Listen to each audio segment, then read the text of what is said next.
Welcome back. Today I want to talk a little bit about motion in space and in other words kind of talk a little bit about projectile motion.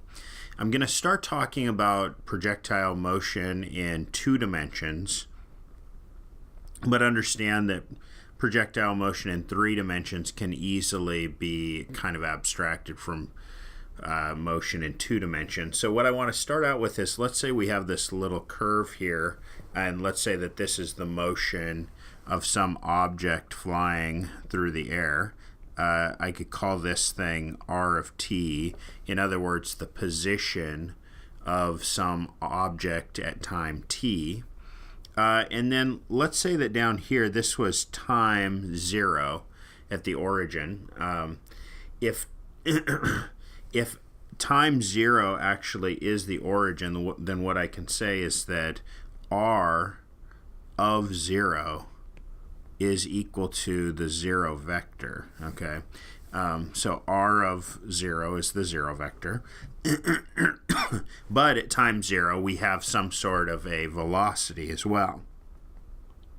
And the velocity vector is going to be tangent to r of t at time 0. So, and it's going to point in the direction that the particle is traveling at time 0. So this little vector that I've drawn in here, this is v, and maybe we'll call it v sub 0 because that's the velocity vector at time 0. Now, what we could say for sure is that the velocity vector could be broken up into 2 pieces. It could be broken up into its x component, which is here, and it could be broken into its y component, which is here. Okay, so v0 has an x and a y component, so we could write this vector v sub 0 as, well, it's the magnitude of v0 times cosine of theta in the I direction plus the magnitude of v0 times sine of theta in the j direction. Okay, so when we look at this picture and we see v0, it's pretty easy to see that if I just take the magnitude times cosine of theta, that's how much it's traveling in the x direction. Magnitude v0 times sine theta, that's how much. So if I add these 2 vectors, I go over, I go up, and I get to this point v0. Okay, so I know what r is at 0, and maybe another way of writing this is that r sub 0, or the initial position of this thing, is the 0 vector, and I know the initial velocity. Okay, so what we need now is, if we're dealing with gravity, then we know something about Newton's second law of motion. So let me write this down. Newton's second law of motion says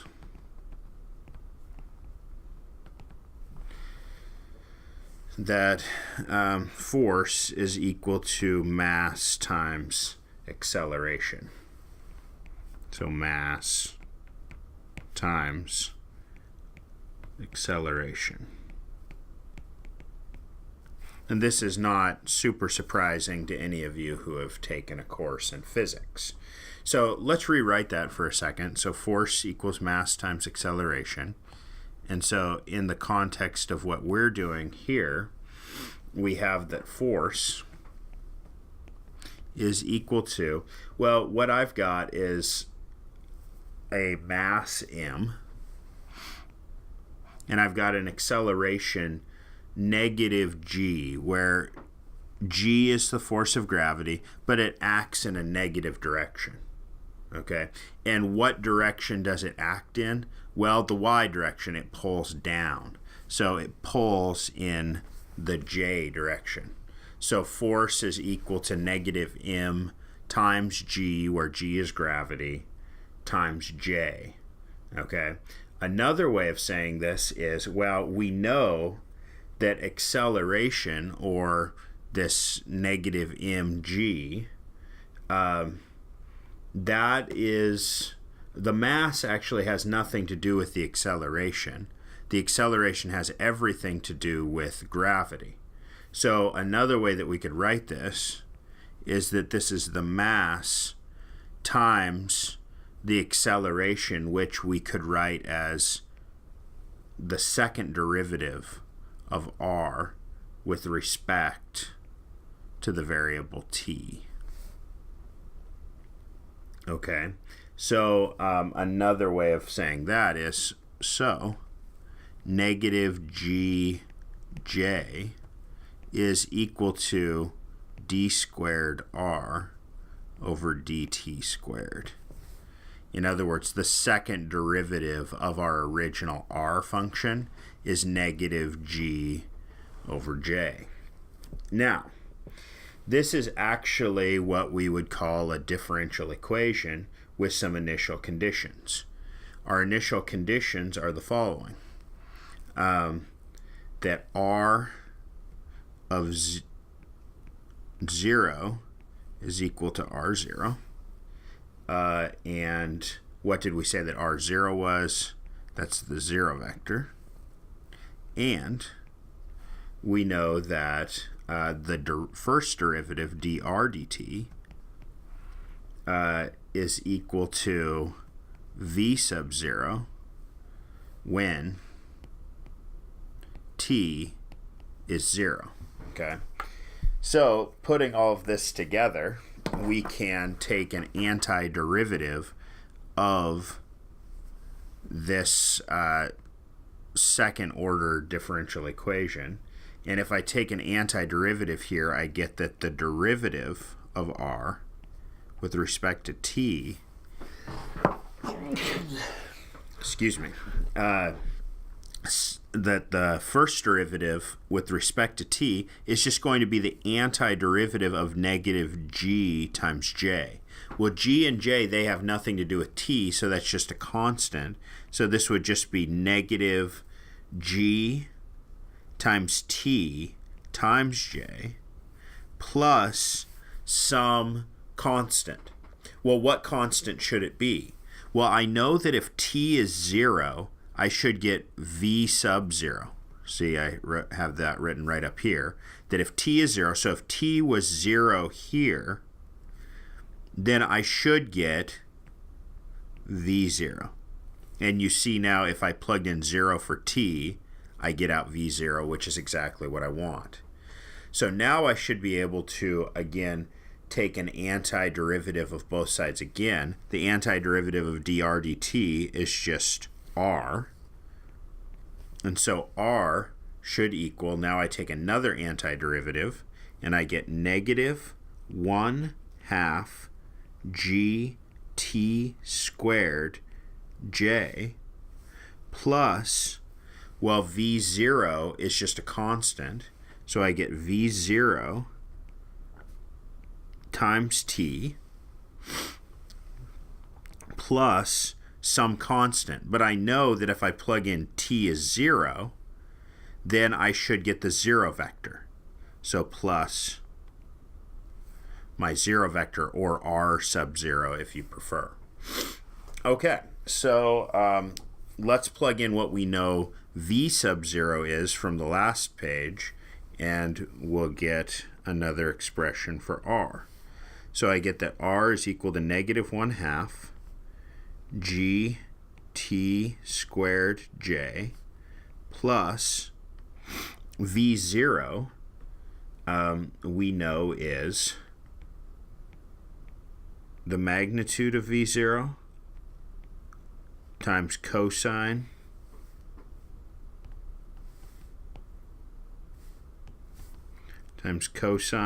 of theta times I plus magnitude of v0 times sine of theta times j. and that whole quantity times t plus the 0 vector. Okay, so let's simplify that just a little bit more, and we get a nice equation. So let me rewrite one more time here. So we get r is equal to, so the I component that I see here is I get absolute V0, or the magnitude of V0, times cosine of theta times t, all of that times I, plus, open parentheses, magnitude of V0 times sine of theta times t minus 1/2 g t squared times j. And this is what we call the position equation in terms of t, where it's parameterized. Okay, so this is going to be helpful for us in this section if we are trying to model projectile motion in 2 dimensions. If I have a third dimension, that is usually somewhat uncommon in like a gravity example, because when I shoot something, I often do not have a force acting on it in a, let's say, left or right direction for like a cannonball, say.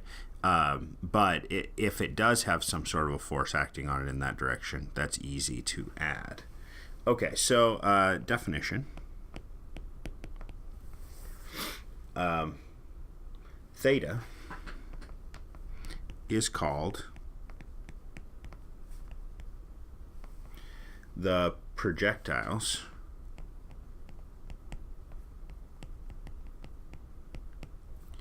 launch angle.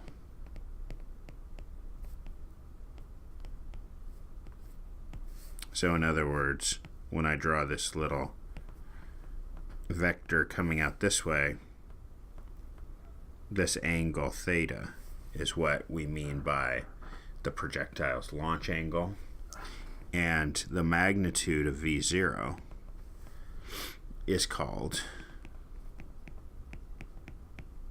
the initial speed.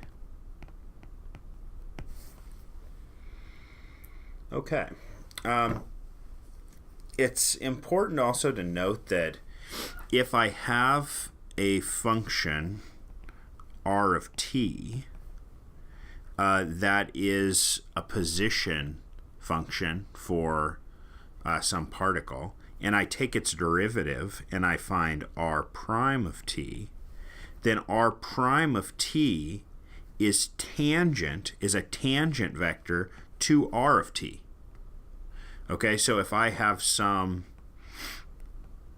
position function and I find r prime of t at a certain point, then what I'm finding is a vector that's tangent to that curve at that point. Okay, that's going to be helpful to us in our homework, just to remember that the derivative of a position function is a tangent vector to the original curve. Okay, let's do an example. All right, so here's an example for us to look like. An athlete puts a 16-pound shot at an angle of 45 degrees to the horizontal from 6.5 feet above the ground at an initial speed of 44 feet per second. Okay, how long after launch does the shot land? And how far away does the shot land? Okay, so if we were to draw a little picture of this, we have our shot putter. He has his arm up in the air, 6.5 feet. So,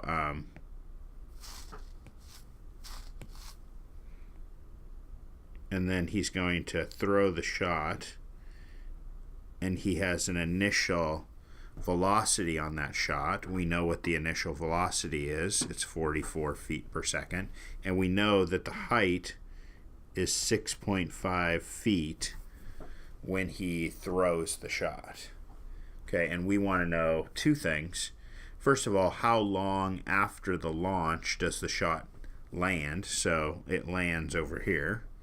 And then how far away does the shot land? So we'd like to know this x value in some sense of how far away does the shot land.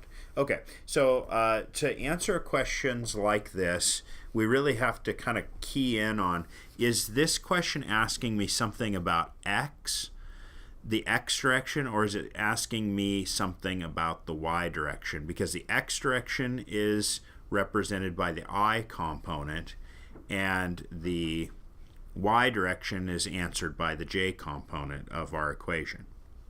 So the very first question that this thing asks is, how long after launch does the shot land? All right, let's think about that for a second. What is that really asking us? It's asking us something about time, how long after. So time, but what it's asking, how long after it is thrown does the shot land? Well, what does landing actually mean? It means that it hits the ground. And hitting the ground means that y equals 0. So another way we could ask this question is, how long after launch does y equal 0? Or if you wanted to ask it more in terms of I and j, or how long after launch does the j component equal 0? That's how I'd like to think of it, is we just have to look at the j component. Well, what is the j component of our position equation? Let's look at it. It's absolute v0 times sine of theta times t minus 1/2 of g t squared. That is my j component. But what else do we know? We know that our j component in this case, if t is 0, is my j component 0. Well, let's see. If I plugged in t equals 0 for both these t's, this t right here and this t right here, would I get 0? Yes, I would. I don't want to get 0. I want to get 6.5 when this thing starts, so I really need to add in plus 6.5. So now if I said that t is 0, what I would get out is 6.5. And the question is, when will this j value that I just wrote down, when is that going to be 0? And if I can figure that out, then I've answered the question, when will it hit the ground? It'll hit the ground when the j component is equal to 0.